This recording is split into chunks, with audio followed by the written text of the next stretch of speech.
आजकल ऐसा लगता है दुनिया एक्सक्लेमेशन मार्क पे ही चलती है। हर सेंटेंस के आगे इतने सारे एक्सक्लेमेशन मार्क होते हैं। शायद हमें पता नहीं कि एक्सक्लेमेशन मार्क कहाँ लगता है। शायद हम कंफ्यूज हो जाते हैं कि कॉमा कहाँ लगना चाहिए। शायद हमें नहीं पता कि सेमीकोलन का क्या फंक्शन होता है, क्योंकि पंक्चुएशन मार्क्स को लेकर क्लैरिटी थोड़ी कम है। और पंक्चुएशन मार्क्स होते क्या है? वो मार्क्स, वो सिंबल्स जो कि इंग्लिश के सेंटेंसेस को प्रॉपर बनाते हैं या फिर उनका सही मीनिंग कन्वे करते हैं। आज ना वो 7 पंक्चुएशन मार्क्स जिनके बारे में तो पता होना ही होना चाहिए, and in the simplest way.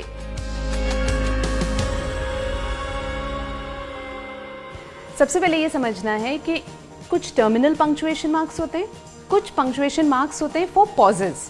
Let's begin with the terminal punctuation marks, जिसका पहला है फुल स्टॉप। टर्मिनेट का मतलब ही होता है to and.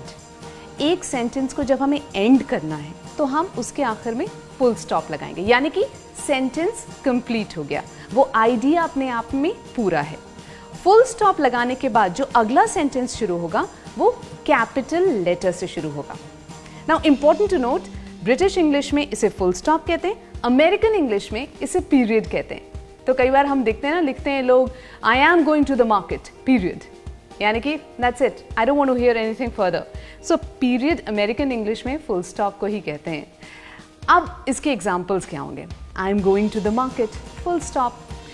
The concert will happen at Siri Fort auditorium, full stop. दूसरा पंक्चुएशन मार्क है एक्सक्लेमेशन मार्क, जिसपे दुनिया जिंदा है, मतलब हर सेंटेंस के आगे एक्सक्लेमेशन मार्क लगता है। लेकिन एक्सक्लेमेशन मार्क उस सेंटेंस के बाद लगता है जिस सेंटेंस में हमें किसी इमोशन को एक्सप्रेस करना है। मतलब मैं बहुत ज़्यादा एक्साइटेड हूँ किसी चीज़ को लेकर, तो उस सेंटेंस के बाद मैं एक्सक्लेमेशन मार्क डालूंगी।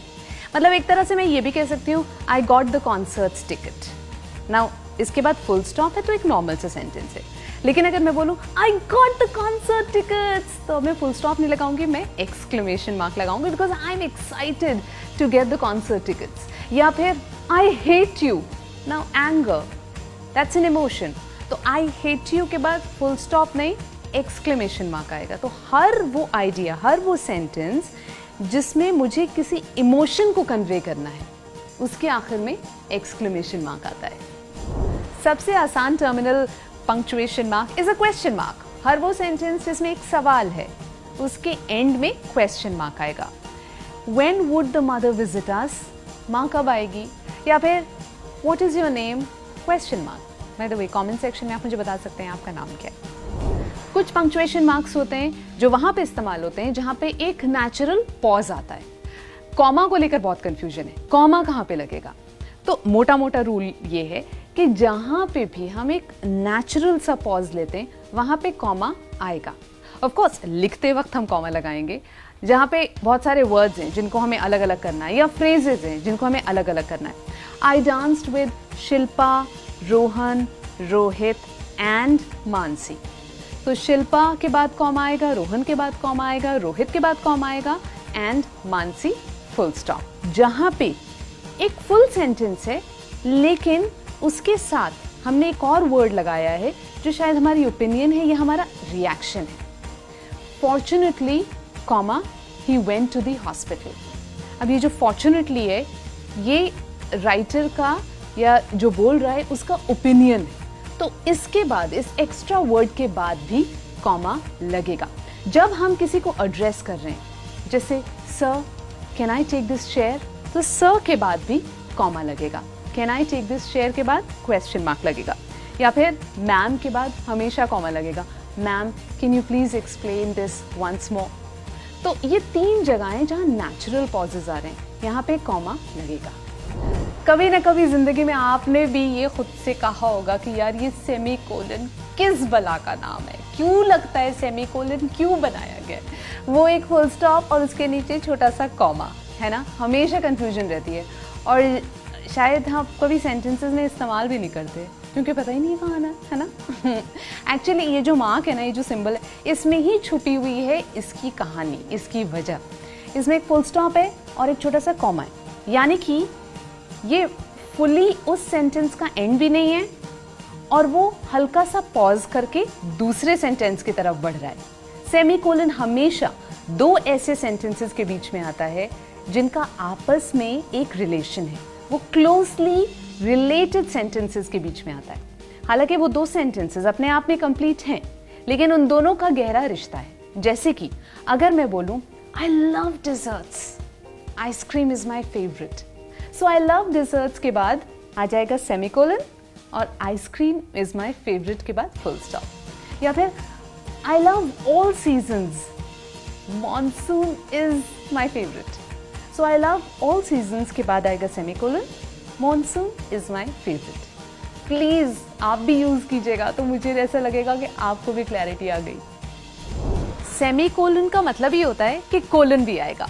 कोलन बोले तो वो दो डॉट्स। कोलन हर उस सेंटेंस के बाद लगेगा जिस सेंटेंस में एक हिडन मीनिंग है कि this is what I mean, मेरा मतलब ये था।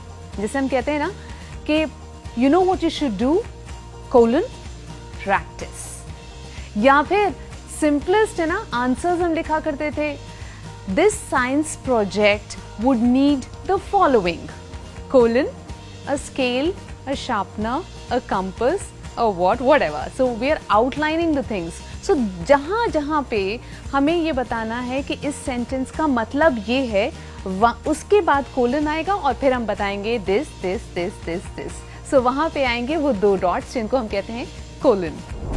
एक और बहुत इंपॉर्टेंट पंक्चुएशन मार्क इज जिसको हम कहते हैं ऊपर वाला कॉमा, बट ऊपर वाला कॉमा नहीं, it's called apostrophe mark. Apostrophe mark दो सिचुएशन में आएगा, एक जहां हम एक एक्सप्रेशन को कॉन्ट्रैक्ट कर रहे हैं और दूसरा पोजेशन के मामले में।